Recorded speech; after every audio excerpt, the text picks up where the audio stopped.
about Matsushita's conjecture. Thank you very much for the invitation. This is work joined with Misha Verbitsky.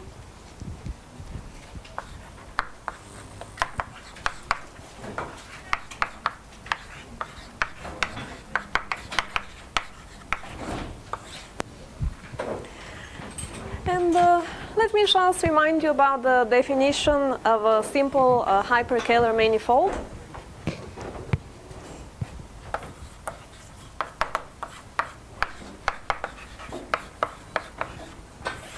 So a simple hyperkähler manifold, I'm going to abbreviate it as HK. This is a compact complex scalar manifold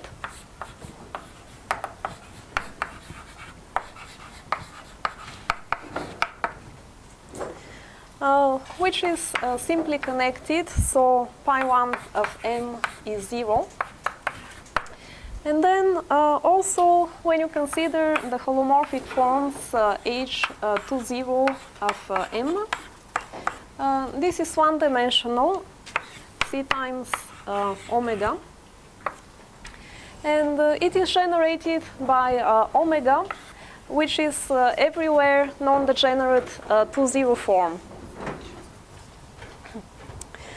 So in the differential geometry setting, this is equivalent to saying that the holonomy group is SPN. And also because you have a global non-degenerate 2-0 form, it also implies that the canonical sheaf is trivial, so the Fisher class is 0. So basic examples.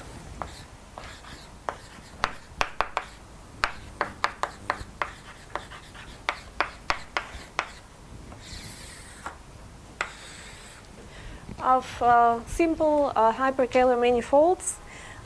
These are K3 surfaces.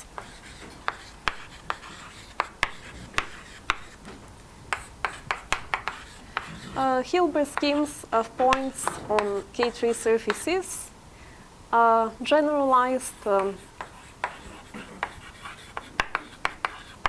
Kummer varieties. And also you have a couple of exceptional examples due to Grady O1 and O2. And also their deformations. Every deformation of a hyperkähler is also hyperkähler. So plus deformations.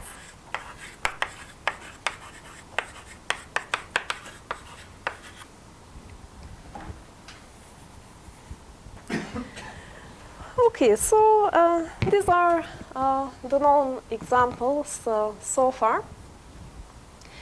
And according to a theorem by Matsushita, they have very surprisingly constrained vibration structure.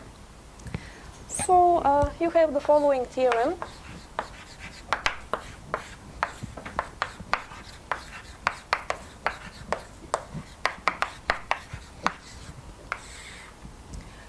Due to Matsushita, which says that if you have a surjective holomorphic map from a hyperkähler manifold M to some base x, and this is a true vibration, so the dimension of x is strictly positive and strictly less than the dimension of M,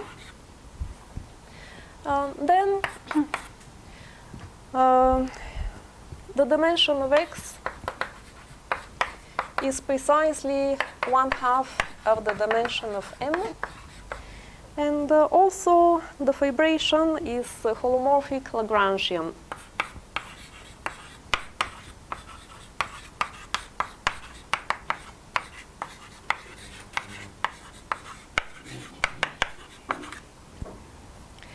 Which means that the fibers are holomorphic, they're Lagrangian abelian varieties.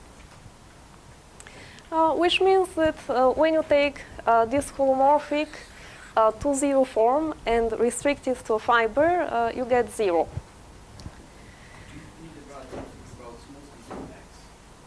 No, actually, X in theory may not be smooth. It can have Q factorial log terminal singularities. But in all of the examples that we know, X is smooth. So it's a conjecture that X is smooth. So, and also, Conjecture that X is a projective space. it is a projective space. If it is smooth.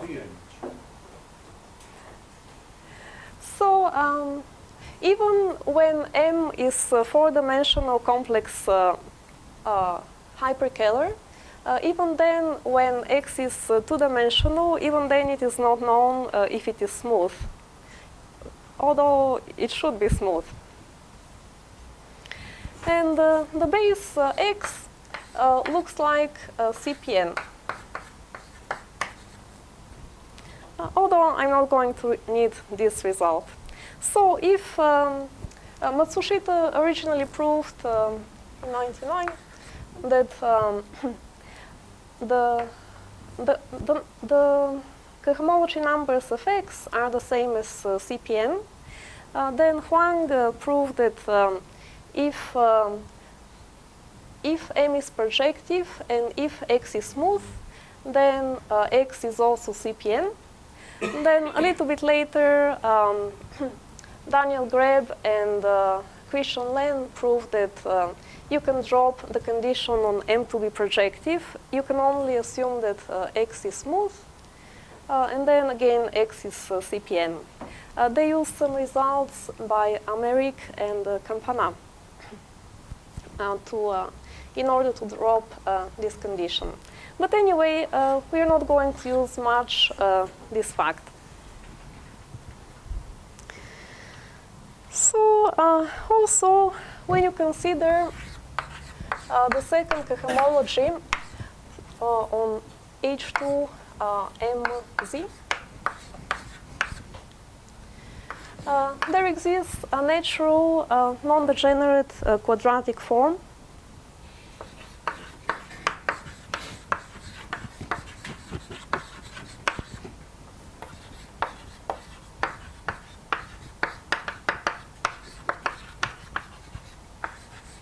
And people denote it by Q.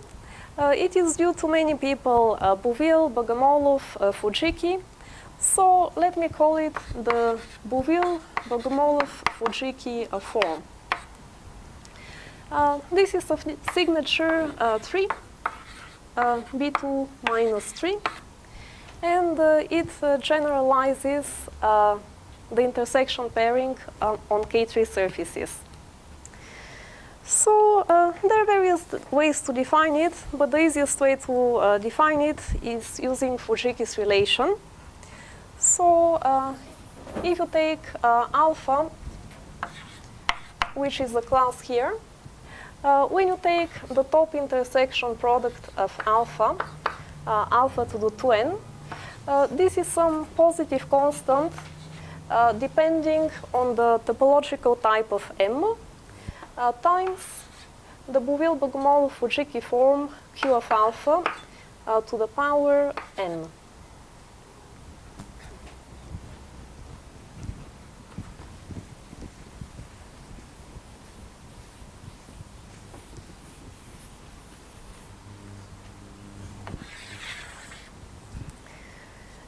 Okay, so now from here let me make a trivial observation. So if you have a vibration like this, let's take a vibration M over CPN. And what you can do is take a hyperplane class H on CPN. And let's consider the divisor, which is the pullback of H. So then, if you intersect D with itself n times, so this is 2n dimensional, what you get is a fiber. And then when you intersect it one more time, so d to the n plus 1, this becomes trivial. Which means that the divisor d has numerical Itaka dimension n. So, and also because d to the n plus 1 is 0, then d to the n would also be 0. So the left-hand side is 0. And because this is a positive constant, we get that the Bouville-Bogomolov form of d is 0. Okay, so now I'm going to introduce the SYZ conjecture for hypercalars. But before this, let me motivate it.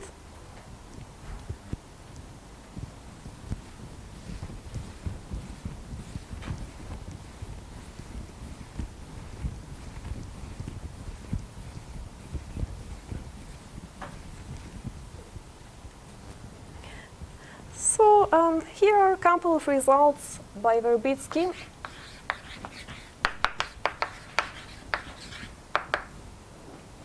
So fact 1,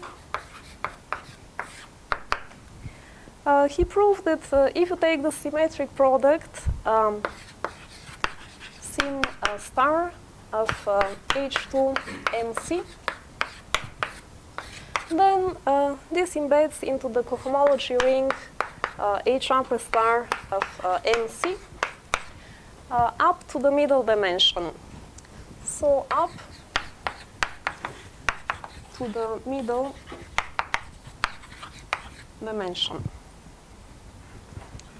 So as a corollary of this fact, what you have is the following.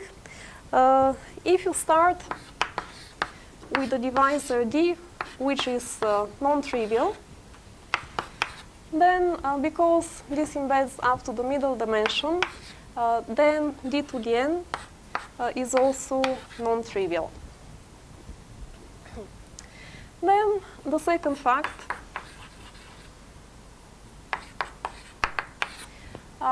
is that d to the n plus 1 is equivalent to the Bouville-Bogomolov form of d being 0. Ah, yes. Thanks. Which means, so this implies the following.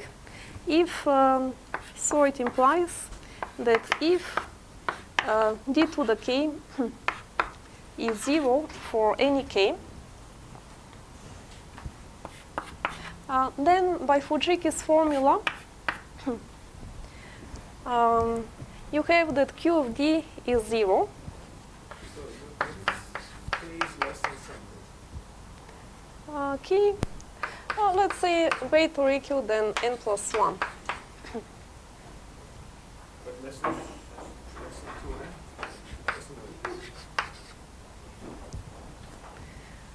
2n? Because what I'm going to say is trivial if k is n or less. So then by Fujiki, q of d is 0. And now by the fact 2, you get that d to the n plus 1 is also 0. If you take k to be n or less, this is trivial.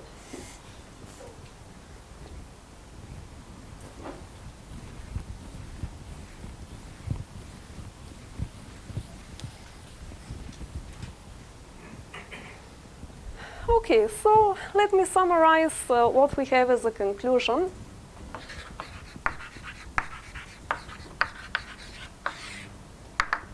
So, therefore, the numerical Itaka dimension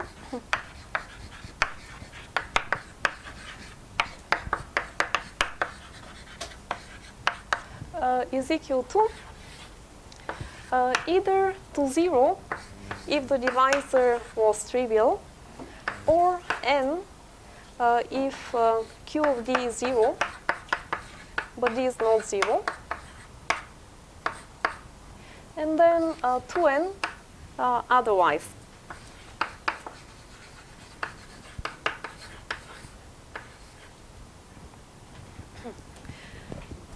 Okay, so for a hyperkähler manifold, you have very restricted numerical Itaka dimension for any divisor. It can be either 0n or 2n. So now, after this, you can see why we have the SYZ conjecture the way it is.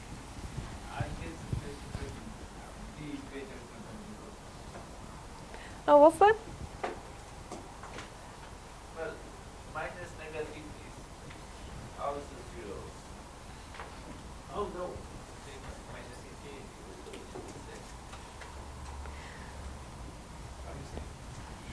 Well, but minus n would have to fit into this picture, right? Into this picture. If it's minus 1, Minus n, there is no y.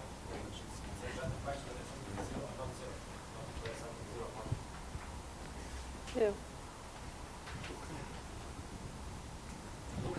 Minus infinity.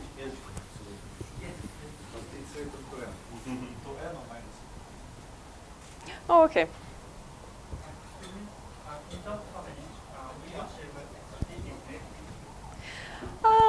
Actually, yeah, let's assume this nef, because this will be easier. So, the nef.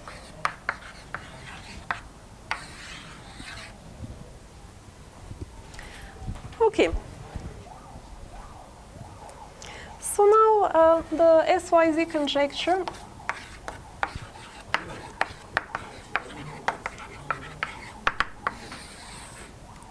Well,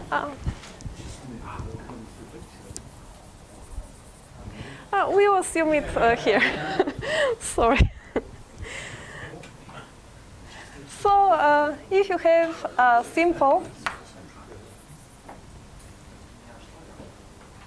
Okay, so a simple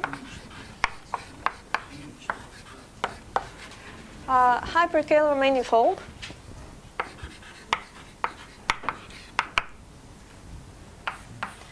M admits a Lagrangian vibration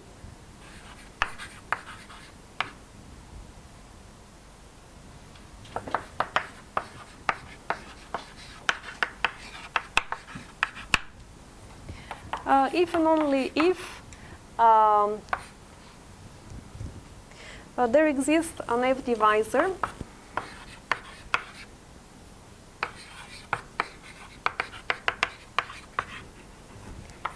D with Q of D equals 0. Okay, so now you can see that the SYZ conjecture is inspired both from the abundance conjecture, because here you assume nef. Non-trivial, yes. D, non-trivial. That's right. And from this computation, this was the motivation for the SYZ conjecture. Okay.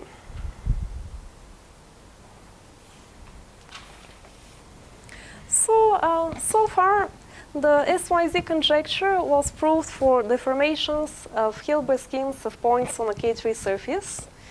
This was done independently by Markman and also by McCree and Bayer.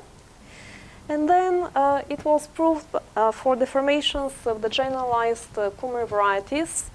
This was done by Markman and Yoshioka.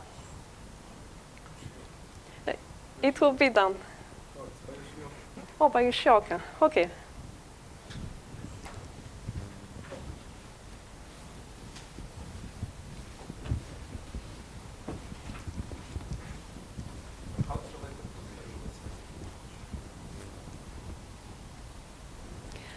You mean the one in physics? Yes, because it's a Lagrangian vibration, and then if you take the dual tori, you get the dual, the mirror symmetric hyperkähler. And what is math divisor? That's the divisor from my trivial observation from before. If you take an ample class on the base and then you pull it back, that's your divisor. That's your NF divisor. And then when it's a space No, it's a quasi conjecture. It's conjecture about existence of Lagrangian vibrations, right? This is a conjecture about the existence of Lagrangian vibrations. It's the same conjecture. Sorry? Conjecture, if it exists, that's something. Existence is a fact of it. No. Existence is a statement about if you have mirror symmetry, then you have Lagrange vibrations.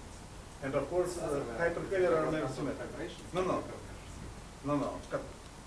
Originally, they explained mirror symmetry by existence of Lagrange vibrations. They postulated that Lagrange vibrations exist whenever mirror symmetry is true. And mirror symmetry is tautological for hyperkähler.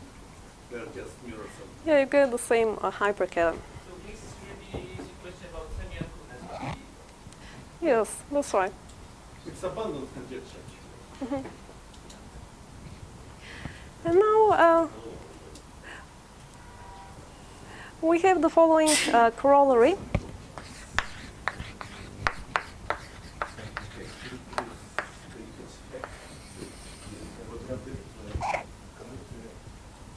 So this will motivate why we study Lagrangian vibrations. So if the SYZ conjecture holds, and then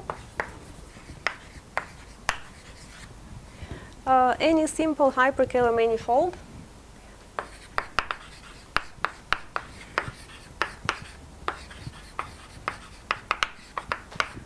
M with second Betti number at least 5 can be deformed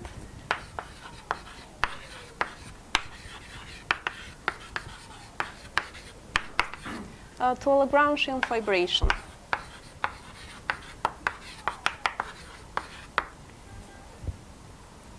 So this assumption is just technical, but for all of the examples that we know, the second Betti number is in fact at least 7. So this assumption is automatically satisfied. But that's I guess because you want to tie actually close. Yes, it's Meyer's theorem.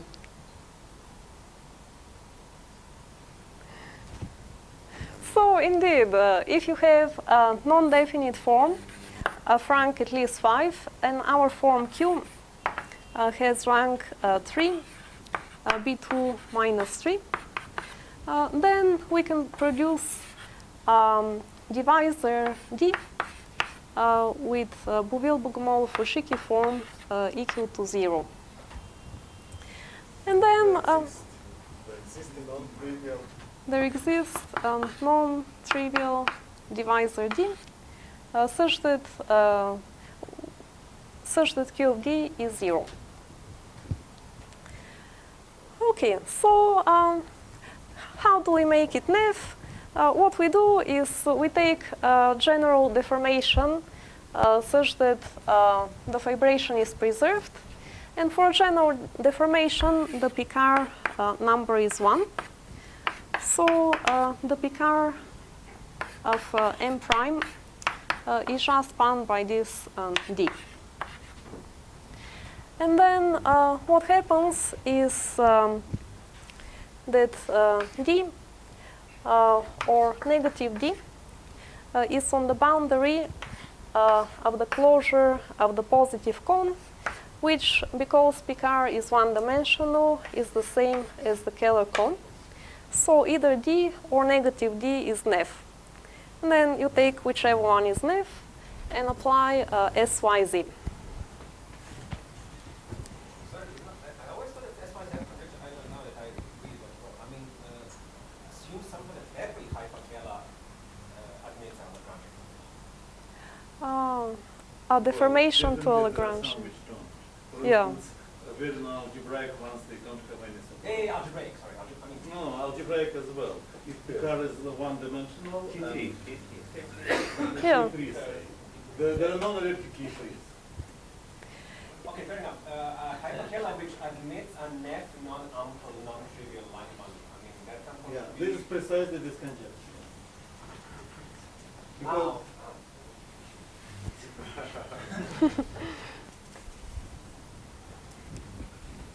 The other thing that I didn't understand, but somehow you seem to get the contradiction because you get even snap and XYZ implies that it means a random vibration, but picker is trivial, so you don't have any vibration. No, Picard is 1. No, yeah, one dimension, but that means that there is no No, there is no that's vibration. that's the divisor that generates. It's non-projective. Yeah. At least one yes. So if you want projectivity, you have to find a divisor with positive intersection. But here you just want one divisor that gives you the vibration.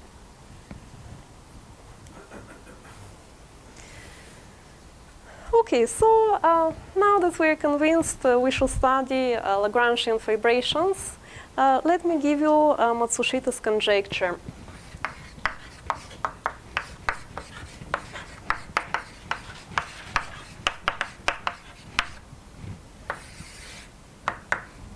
So this conjecture further restricts the type of Lagrangian vibrations. So if you have, the conjecture states the following. Every holomorphic Lagrangian vibration pi from M to Cpn. So the assumption is the base is CPN? Well, that's what he assumed, but maybe I should just write from M to X. Is either locally isotrivial or the fibers vary maximally.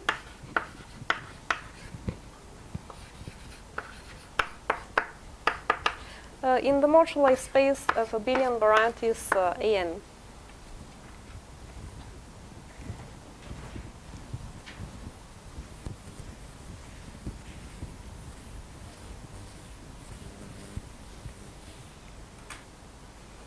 So, in other words, Is it true that fibers are also projective? the fibers are not necessarily projective. They're not necessarily. the fibers, They are? the fibers, The yeah. second key.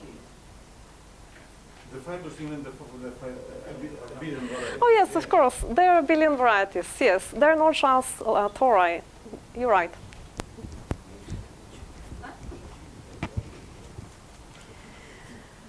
Okay. So what this means is that if you have M to X, you have a natural rational map to the moduli space of abelian varieties of dimension n.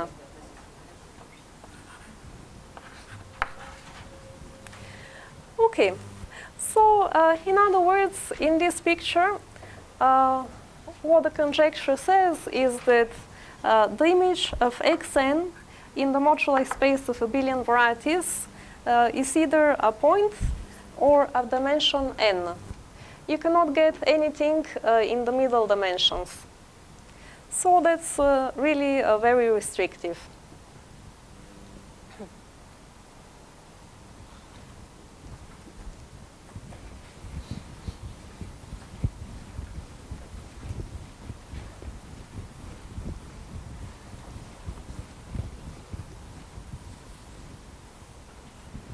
So we were wondering how Matsushita came up with this conjecture. So when I was talking to Eyal Markman one day, he suggested the following piece of evidence. So if you assume that the fibers are very nice and the singular fibers are also very nice, so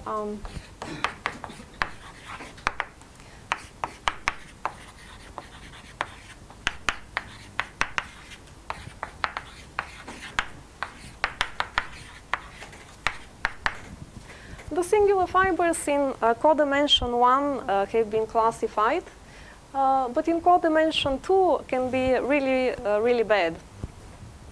But let's assume that in every codimension the singular fibers behave well, so that you have X, the base maps not as a rational map, but as a morphism to some compactification of AN.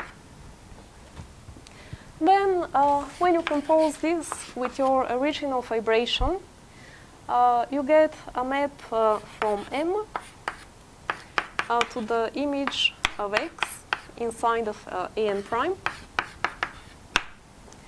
And now you're in the same situation as you were in. Yes. X from X. From F. So assume you have very nice singular fibers, so that you get a regular map from X to compactification of AN. Some compactification. Then, if you have a regular map, then this composition is also regular. And then you can apply Matsushita's theorem from 20 years ago, which says that here you either have a point or something of dimension n.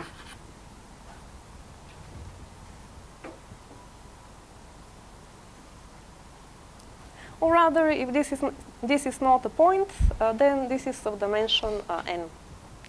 So this is a nice evidence, natural evidence for Matsushita's conjecture.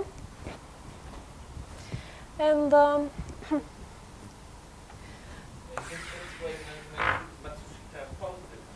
yes, this is our guess. Even though when we were speaking to him, he never told us why he conjectured it.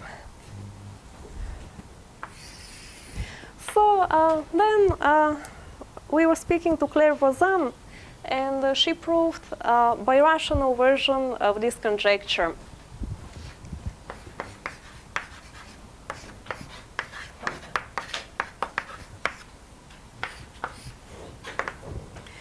So if you take a simple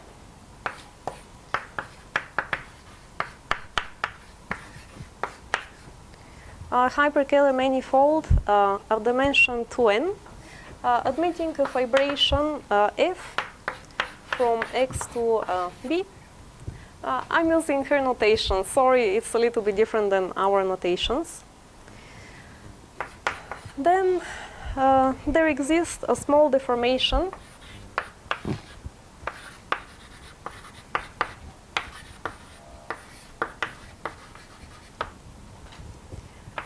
x prime, f prime, b prime of the triple x f b, satisfying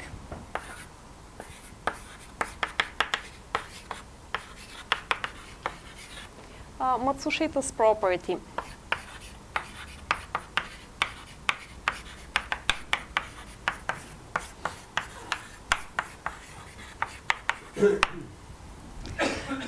Meaning that B prime either maps to a point or to something n-dimensional in the moduli space of abelian varieties. So if I have time at the end, I'll mention a few words about the proof.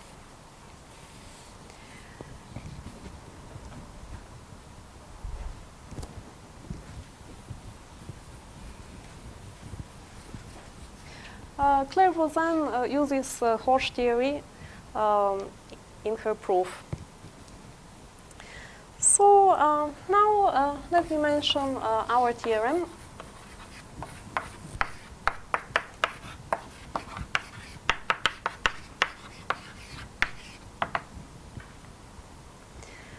So if you have a simple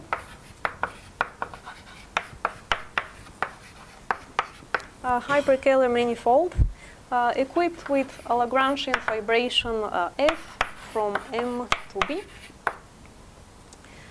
then f has rank either 0 or n.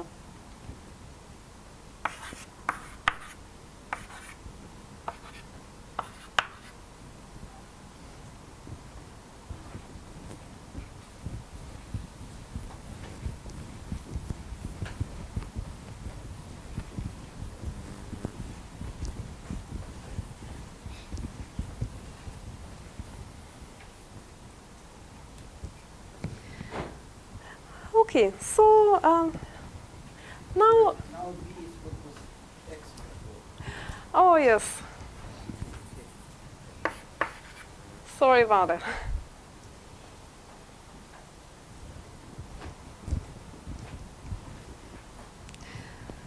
Okay, so now what we want really is to have M to be projective.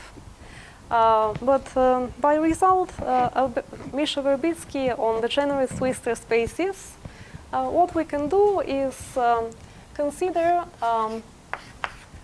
the vibration M to B, and then he works with degenerate twistor spaces and rotates the complex structure. So then by rotating the complex structure, he can keep the base and the fibers and make the total space M projective. So change or twist the complex structure to make M projective.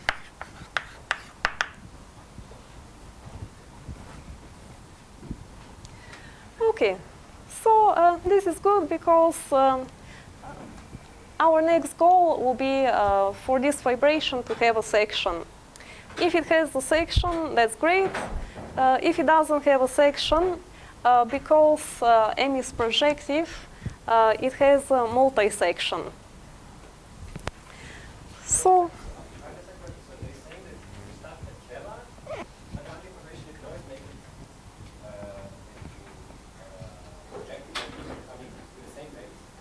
yeah, with the same base, but the complex structure is different. No, I'm just thinking, is this then this result in David Lake about the Lagrangian vibration when the hyperkähler is kähler and not project? I mean, that is trivial. That's true. What? That's true. But it's not a hard result. It's like Yeah, sure, but they didn't use 4 pages paper. Yeah, but then, is your result after theirs or before yours? I think pretty much the same. Oh. Maybe there's like a month later. But then, I mean, But they didn't know. but with your result, I mean, it's 1 month. Okay, sorry. But your result was 4 months ago, or? No, my result is all. Okay. It's already published. Oh, then I read it too late, sorry. Okay, well, that's good. Now it's projective.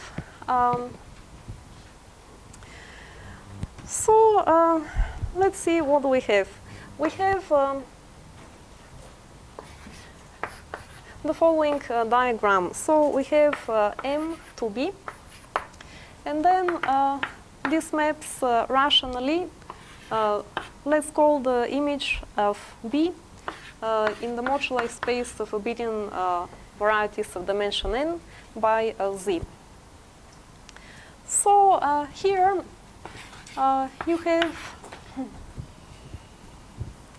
a universal type of family over Z, which comes from this vibration F.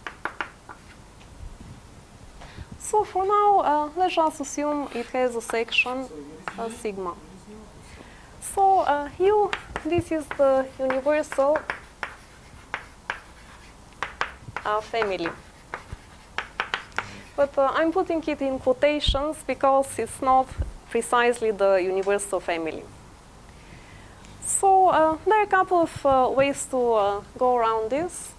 Well, one of the ways is if you take a finite cover of M to get a level K structure, then you have a universal family. And then you can quotient by the automorphism group to get U. That's one approach. Or another approach is just to take UF to be the following. So you take a point in M, then a complex structure on the fiber through X.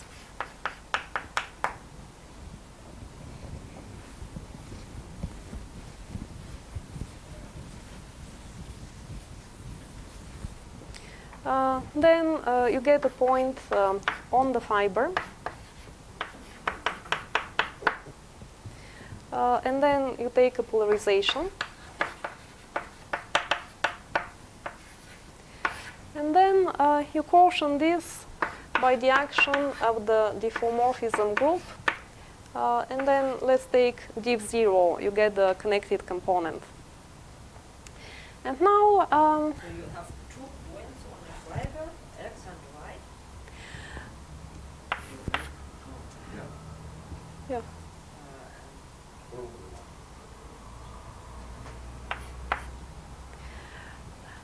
Because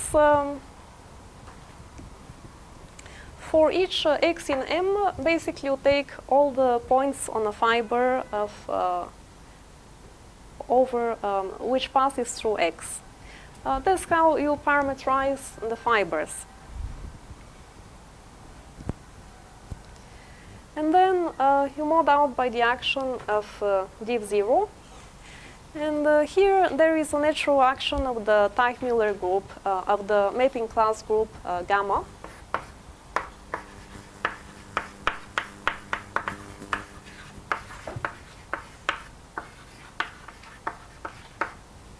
And then you mod out by the action of gamma. Of course, this will be singular. It may have some stacky points as well. But this will be our family. I'm not sure if we should call it universal or universal stacky. We'll still decide on the name. But what are the properties you are assuming that leads to that? What is the... That makes this diagram commutative and Gamma is a mapping class group of what? Of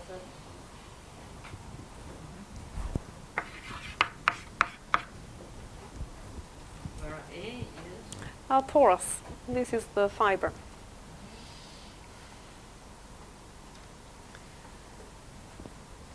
So basically, over each point in the moduli space of abelian varieties, you want the fiber to be like the abelian variety it represents. Possibly mod by cotomorphisms? That's right.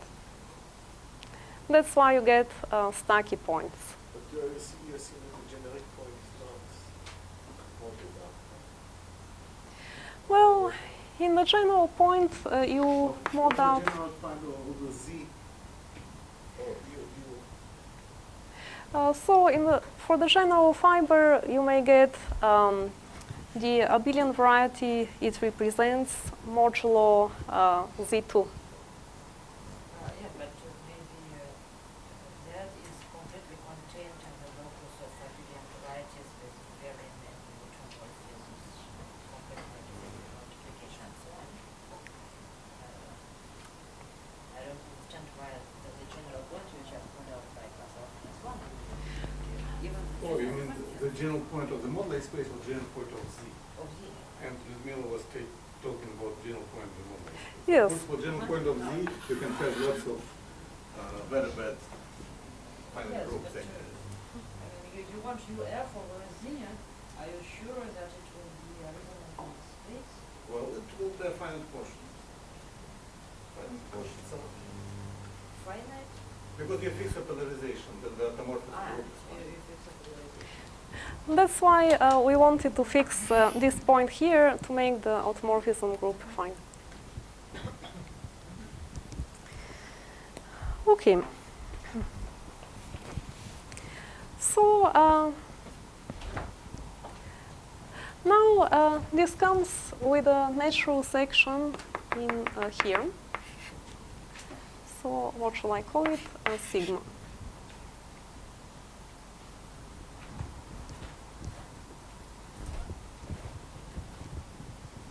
Why is that? So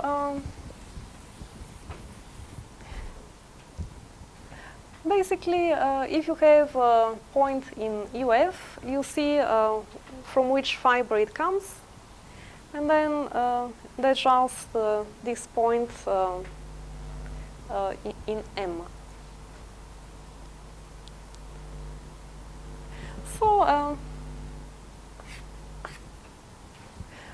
but there could be many fibers mapped to the same point in Z. You don't assume that.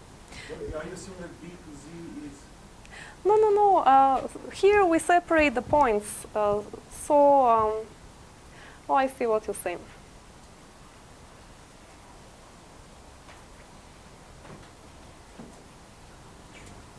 What is the question?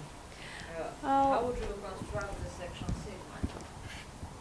Oh, in usual business, you have to take a portion by using the torso structure. I see. I don't understand. Well, you have a multi-section.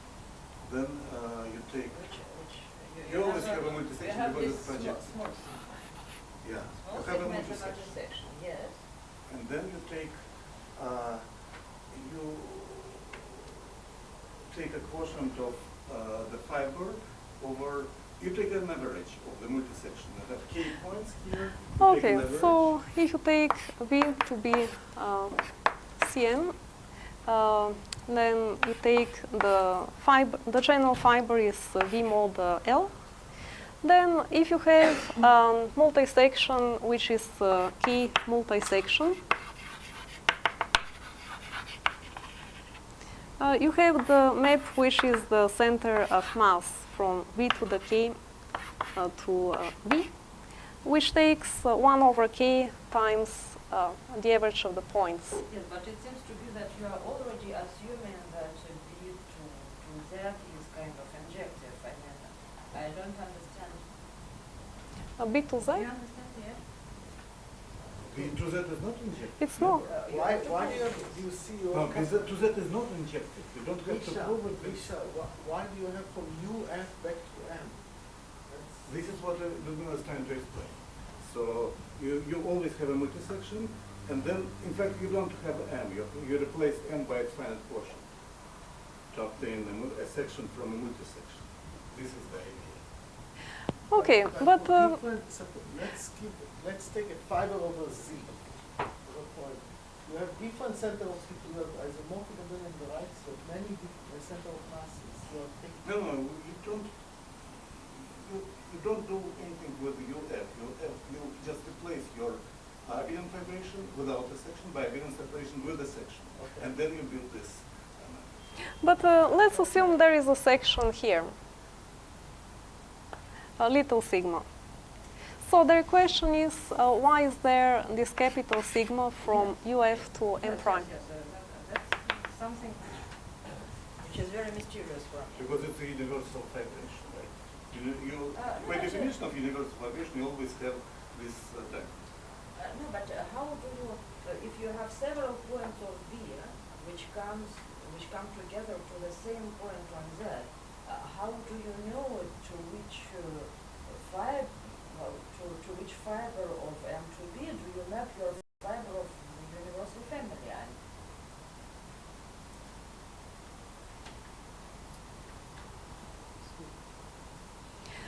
So basically, how do you reconstruct this point X?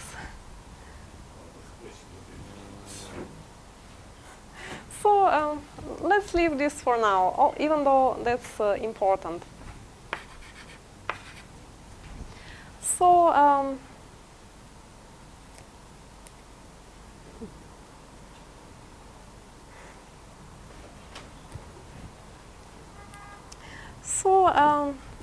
Misha was explaining how to get from a multi-section to a finite cover with a section.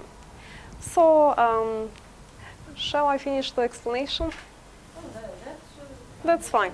Okay. What I don't understand is this thing. Yes. So, let's leave it as a question for now. However, we are going to use it in the next step.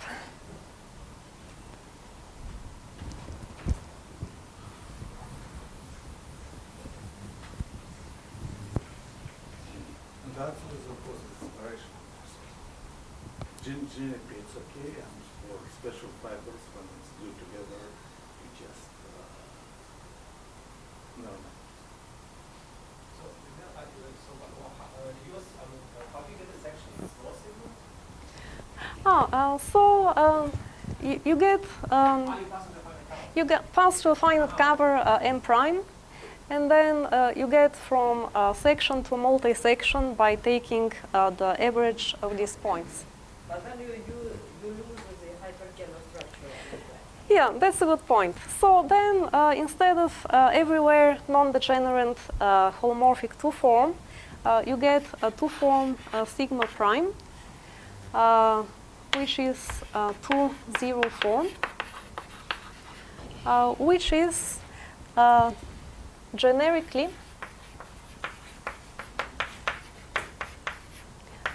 non-degenerate.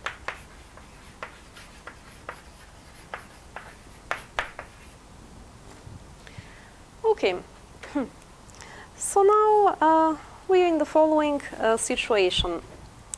So let me prove the following proposition, which is the following. Suppose that M is a compact complex variety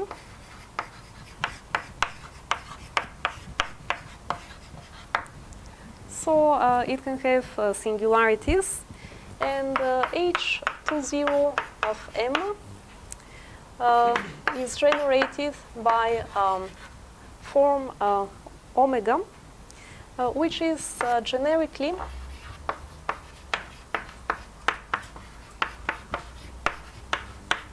holomorphic symplectic.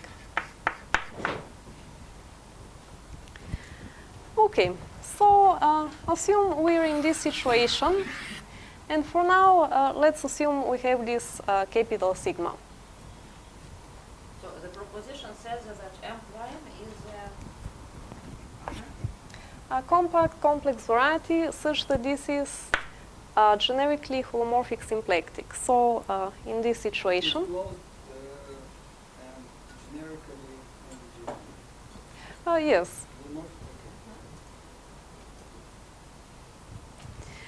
So then assume that there is a dominant map G from M prime to X. why do H20 does not change? Well, we have this form, and H20 cannot go up because M prime is a quotient of M, for which H20 is one-dimensional. So Sorry, M prime is a quotient or a cover? it is a quotient. So M prime is the quotient of M by this indeterminacy here, 1 over K times the lattice L. Okay, so you have omega prime, and because M prime is dominated by M, H20 is also one-dimensional. So you have this dominant map. So let's assume it's rational. such that, and also there exists a birational section sigma from X to M prime. Okay, then the conclusion is that if the dimension of X is less than the dimension of M, X is the image of M prime inside of UF. So we restrict ourselves to this situation here. So if the dimension of X is strictly less than the dimension of M, then the dimension of X is less or equal than 1/2 of the dimension of M. And of course, this is M prime. Okay, so what I want to do is show that the image of M prime inside of UF is either 2n-dimensional or n-dimensional or lower.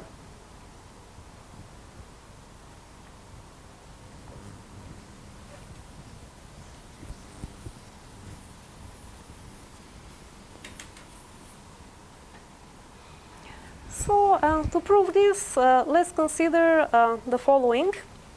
So assume the dimension of X is strictly bigger than 1/2 the dimension of M prime. So now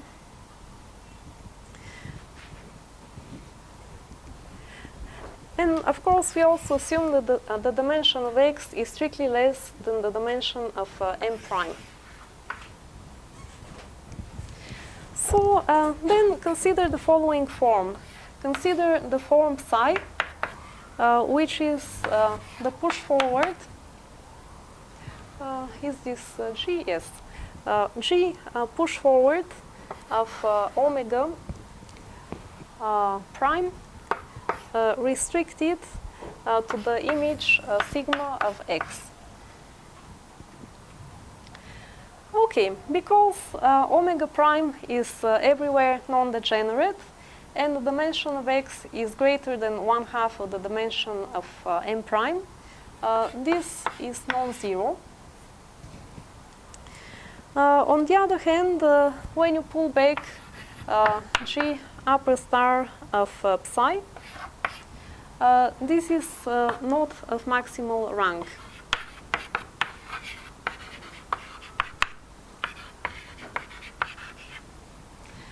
Because it vanishes on the fibers, and the fibers are positive dimensional because the dimension of X is strictly less than the dimension of M prime. So now on M prime, you have two forms. You get G upper star of psi, which is not of maximal rank, and then omega prime, which is of maximal rank.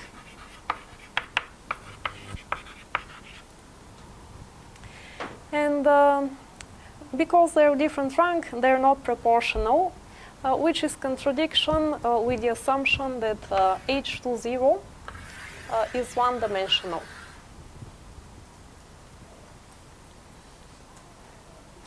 So for this proposition, indeed, it was important that we have this section.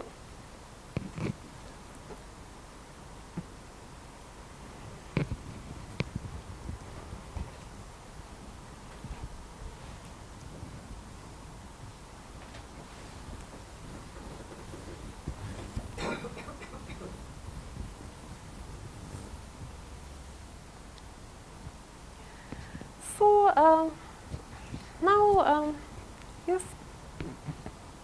G lower star? You mean just So we restrict our form omega prime. Pull back sigma and pull back by the matter to you. I mean omega prime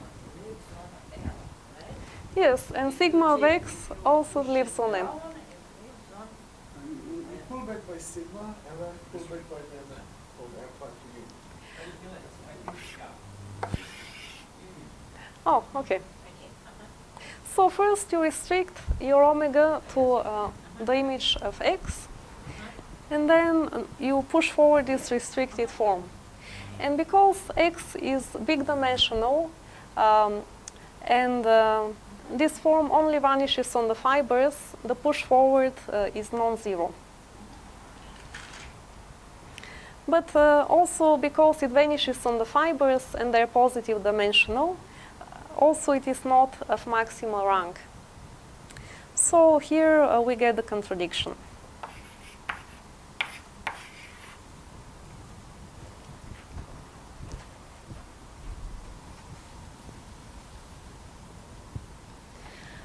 Okay, but now that's almost done, because if you apply the proposition, you have that either,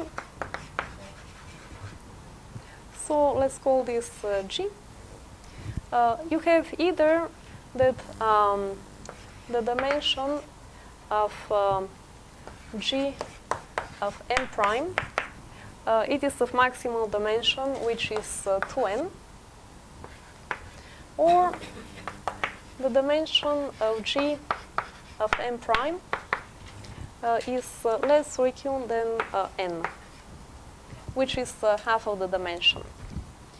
So now, what is the dimension of the image of B in AN?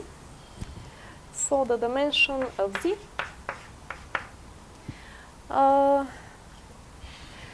So because this diagram is commutative, this is the same as the image of M in here, which is the same as the image of M prime with the other two maps.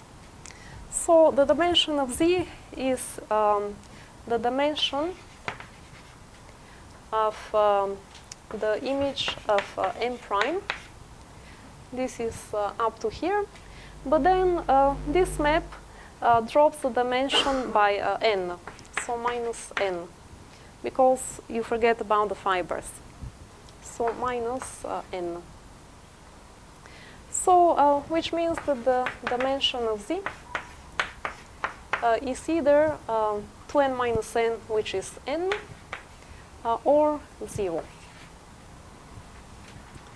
So that's the idea of the proof. So it is still work in progress, but I guess we have to think about this.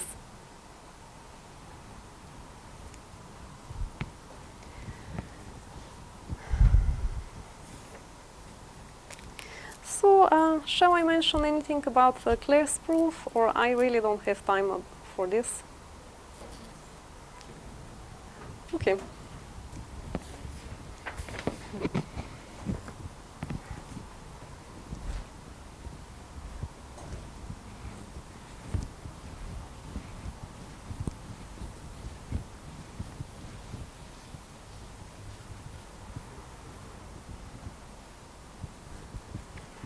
So let me just say a few words about the idea of Voisin's proof.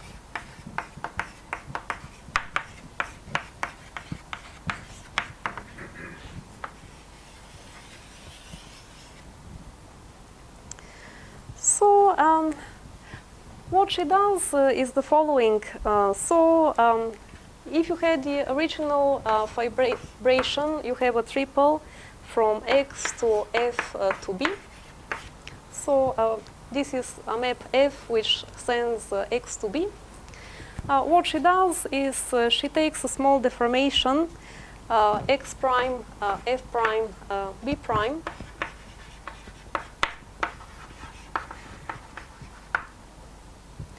which is a general type, such that she keeps the vibration structure and also assumes that X prime is projective. So this means that the pK rank is 2, and you have a vibration which gives you a divisor with Bouville-Bogomolov-Fujiki form 0, and then assume that X prime is projective, which means that there is a positive divisor. Okay, and then for general such deformation, you have the Mumford 8 group of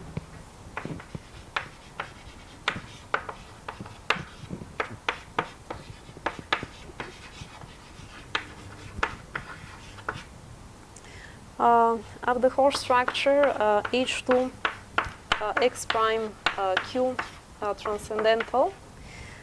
This is the orthogonal group of this cohomology together with the Bouville-Bogomolov form. So then she proves that this small deformation has Matsushita's property. Basically, what she does is the following.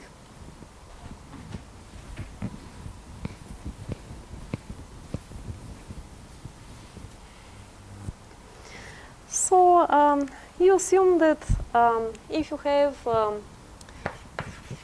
the moduli map from B prime to AN, let's call this M. If you have a positive dimensional fiber such that, let's take a general point B in B prime, and let's assume that the fiber containing B, which is M inverse of M of B, is positive dimensional.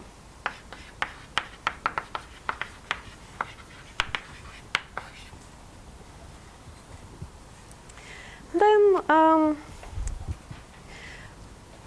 basically you can take an open, a Zariski open subset of B prime containing this fiber, and also you can take the projective completion to get the following. So at the end, she takes H2 X prime Q well, let's just take H2 X prime Q, and then this maps to H2 JB, which is the fiber over this general point for which you have a positive dimensional moduli map. Then you have times FB, which is the completion of this open, Zariski open containing this fiber. And then applying QNet,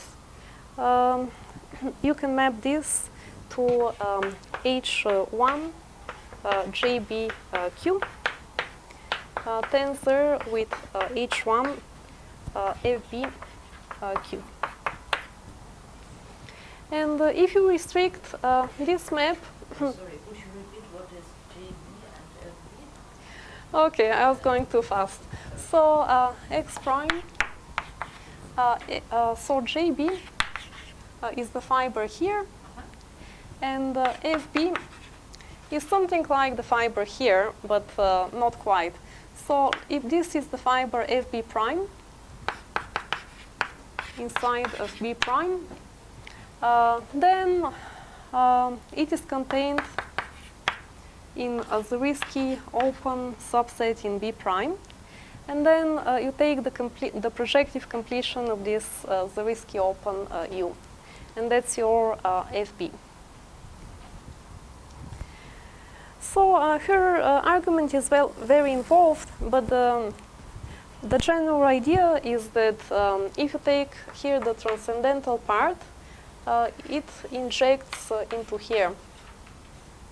And it is very unusual to have weight 2 Horst structure which embeds into a tensor product of weight 1 Hort structures.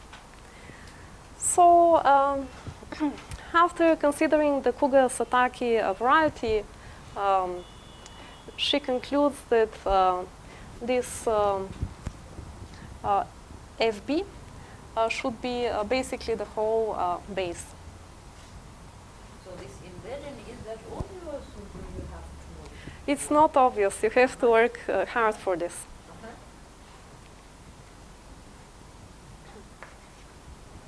But I think I'm out of time. So, but that's the general idea.